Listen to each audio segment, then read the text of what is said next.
So I'm back with Elijah, and we're going to do our last interview with obviously a whole nother age bracket in school.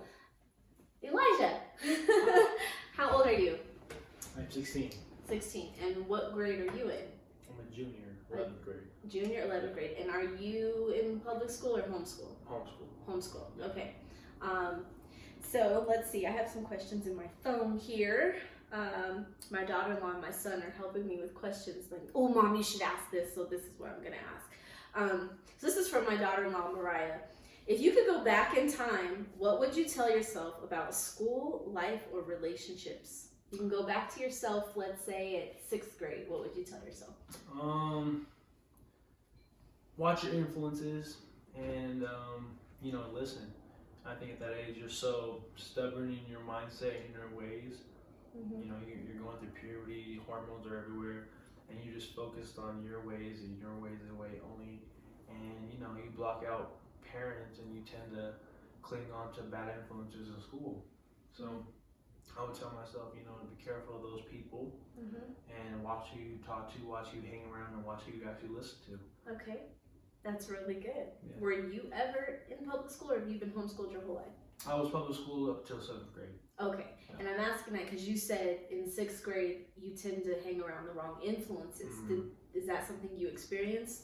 Oh yeah. Well, there's tons of people, that do their own thing, and when you hit middle school, that's when everybody wants to be grown.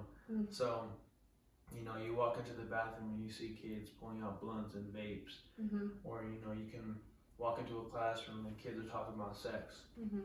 So you just have to watch those people, especially in public schools, because all we want to do is be in high school. You don't want to start all over.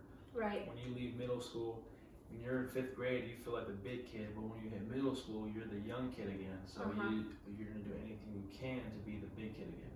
Okay. Wow. Really mature answers. So I wasn't expecting him to bring up sex, but since you did at your age, almost done with high school, and I know that you've also started a business, one of the youngest people to walk into one of our local banks here and open a business account, and they were lost. They didn't know what to do legally because you're trying to open a business account and you're 16. So how do you have that level of maturity at your age, that type of focus, and how do girls play into that, if at all? I think it's more like, I get that a lot. People think I'm older because I do certain things or act a certain way, but like I said, that has to do with my influences. Instead of clinging on to the kids that want to go party all the time, there's more to life than partying and drinking and having sex. I listen to my parents. I watch this based on my lifestyle and the walk we walk, and then, how we live. Okay. And, mentors like you guys. Thank you. So to hear a 16-year-old say, I listen to my parents and all the partying and smoking and sex, that's for them, that's not for me, is not normal. So to hear a 16-year-old say, I listen to my parents, isn't necessarily, the norm. So not all the time. Yeah, exactly. So when you do listen to your parents and all the things you have listened to, what is different in the relationship you have with your parents than maybe those other kids you're talking about that are out there doing those things? Why do you trust your parents?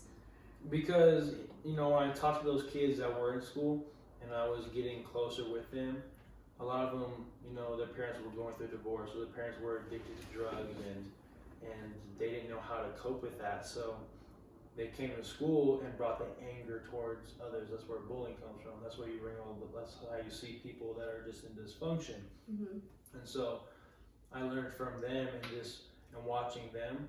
I didn't listen to my parents all the time. A lot of the times I learned from my own mistakes. I learned from my mess ups. But then, when I found a younger man closer to my age that was listening to his parents and was watching what he was saying, what he was doing, and who he was around, I wanted to be more like him. Okay. So. Awesome. And that says a lot about influences. You saw one person that was around his parents a lot, seemed to be on the good track, was doing well, had a good relationship with his parents, and then you wanted to emulate that. Yeah. So that says a lot about influences, and especially in high school, how important influence is. Like, you could get one person in your head and veer you down the wrong path versus one person in your head that can lead you in another direction. Yeah, you see the fruit of their life. The fruit of their life. Wow. Okay, let's see. I have a question from Jaden. Jaden is my son, for those of you that don't know us. What school supplies would you need to take to the next grade?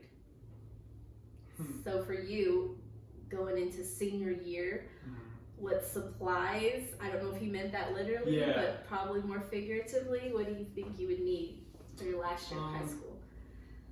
Like I said, you know, for me it was, you know, I wanted to be successful in everything I did. So when I looked into successful people and how they became successful, it's like major two things, you know, it's discipline and their influences. You know, for any kind of success, you have to discipline yourself to be able to wake up and do what you want to do, and you have to be disciplined to be able to go out there and do what others are not. And, you know, it takes discipline to be different than everybody else in the world. Yeah. And your parents probably have a lot to do with helping with discipline, right? For Because sure. it's hard as a 16-year-old to create your own discipline, and you're still under their covering, and so they have a lot to do with that. I'm assuming that you even know that and feel that way about discipline because you have the discipline. Yeah. Am I right or wrong? No, you're very right. I mean, like I don't ever listen to my parents like all the time. Like, you know, I'm still 16, so I'm stubborn in my ways. You know, if I go out to work and I do what I think they do all the time, you know, you tend to be like, oh, you know, I'm the man. You know, I do what they do. But then when you see again the fruit of my life, you know, oh, if I'm doing my way, but my way is not working, it's not getting me anywhere. So, mom, dad. So thank God for parents. Yeah, exactly. Okay. This one's from Mariah. When you fight with your family, what do you do to solve your problem? I think, you know, in my family, it's happened many times, like where you let things linger. But one conversation we've always had was, how do we prevent that from happening? Because when, you know, like, let's say there's like a dead rat in your house, you know, for one day you might not notice. 2 months later, you're gonna notice. This smell is around everywhere. Same thing with fights, and with, you know, there's arguments in the household. If you let it roam around, it's just gonna eventually build up, and it's gonna cause big smell or dysfunction in the life. So attacking it first and going and removing that situation and approaching somebody like your parents or, you know, like being a teenager in this world, like mom, dad, I was addicted to this. I did go to these people's house when I told you I was going to the library. It's being able to feel comfortable, and I believe that I think parents need to make that environment because, you know, a lot of times we don't feel comfortable around our parents. Yeah. So parents having a welcoming environment where you're not afraid to go talk to them about a mistake you've made, so that you can now refocus and have their help refocusing and getting more direction. Yeah. Okay, awesome. Have you ever disagreed with your teacher? Every time. Every time? Every time. Okay, are we talking about homeschool teachers or your mom, or are we talking about when you were in public school? In public school, mom, mentors, you know, I always thought I had a better way. Every time, you know, when you see something and when you're watching from the outside, it's a lot different because that person has been doing it forever. It's like if you stare at something, you know, for a while, you're not going to notice every detail because you're just like so.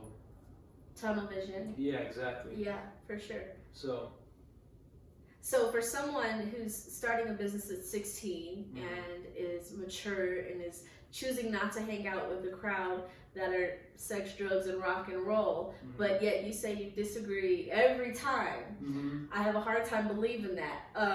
Where does the structure come in? In my mind, I disagree. Okay. Doesn't mean I actually speak out about it because I want to see the way that, like, in my mind, I think I have a better way. Okay. But when I see you, like, the end result, I'm like, okay, that makes sense. Okay.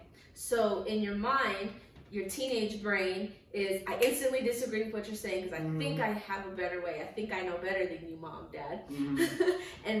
But you have been trained through the discipline not to speak that out and to still watch and trust. And then you see where you were wrong without having to actually have a confrontation with the teacher, get in trouble, have consequence because you spoke out or were disrespectful or openly, you know, gave your disagreement every single time. Yeah. Exactly. Awesome. Okay, let's see if I have any more questions from them. If you could help the next kid who's just moving up to the grade that you're getting ready to finish or the class, what would be the first advice that you give them? Focus. Like, I feel like focus is a big virtue, especially in, you know, anything you do, marriage, building, school, whatever it is. You just have to have tremendous focus, because when your thoughts are everywhere and you're just in 1,000 different places, your head's not in the right space. When you go into a situation, you're like, I have a game plan, I know what I want to do, I know how I'm going to do it, I got the right people around me that are going to direct me. So mentorship, yeah.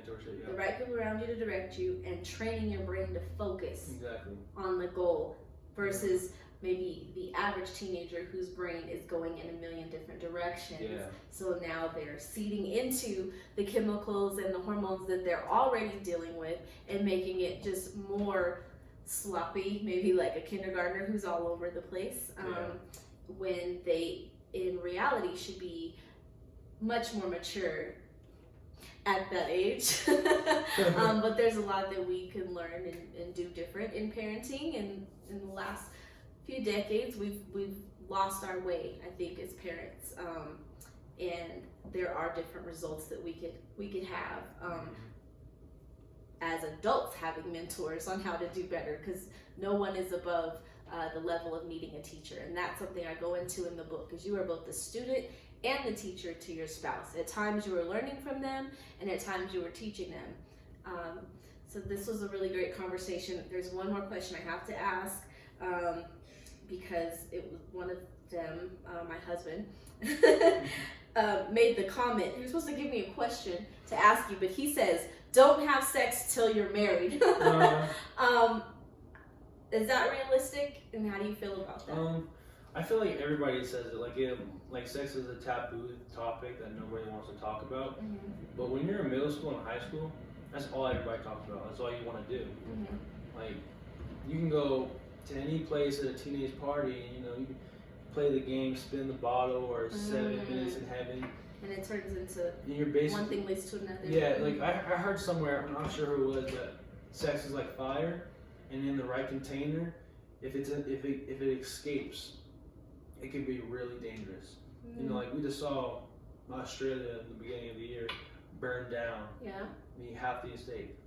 But that same fire we use to warm our homes, to cook our food. Wow. So when you take that fire and you put it in the mindset of whatever, I believe in God, so I put my sex life and I value that. I put it in the container of, I'm going to keep it like this in here and wait till marriage, because once it escapes, it can be dangerous, and then burn all of Australia down. Exactly, right? Wow. And then most of us are walking around with singes and burns, and it's crazy because most of us are, we have 10 boyfriends and 7 sex partners, and you're 19. Yeah. So scars, you said singes and burns.